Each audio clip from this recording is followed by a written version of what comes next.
Naka-alerto din ang Department of Justice laban sa mga negosyanteng hindi susunod sa price ceiling para sa regular at well-milled rice. Sa katunayan, isang grupo na ang binubuo ng kagawaran para mag-ikot sa mga pamilihan. Ang sentro po ng balita mula kay Luisa Erispe.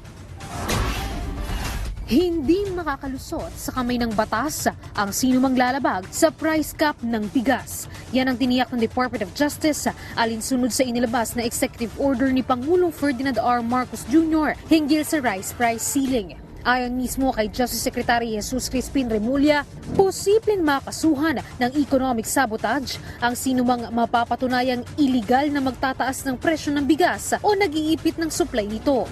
Meron tayong batas na pinagbabawal ang ganitong mga pagkilos na hindi dapat ginagawa sa taong bayan. At kung ito talaga ay kanilang pipilit gawin, ay ang batas po ang kanilang makakaharap sa bagay nito. Pinakamabigat niyan, syempre, economic sabotage and other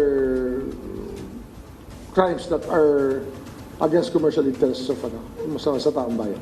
Bilang parte naman ng kanilang investigasyon kung saan ang punot dulo ng pagtaas ng presyo ng bigas sa merkado, bumubuo na ang DOJ ng mga grupo na iikot sa mga palengke para imbestigahan ang kalakalan sa bigas.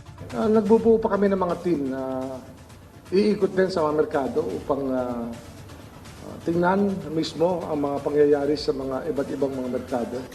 At ito ay aming ngayong ginagawa ng pag-aaral, yung iba't ibang mga pwedeng ipataw na kaso sa mga hindi tatalima sa mga nais natin ipatupad na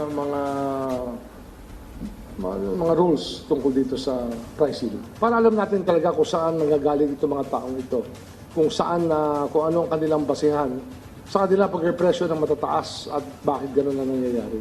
Tiniyak rin ng DOJ na kaisa sila sa pag-aaral ng Kongreso at iba pang ahensya ng pamahalaan hinggil sa hoarding, smuggling at pagtaas ng presyo ng bigas sa bansa. Giniit din ni Remulla, naniniwala siya na dapat nasa 41 pesos lang ang tamang presyo ng bigas kada kilo sa merkado.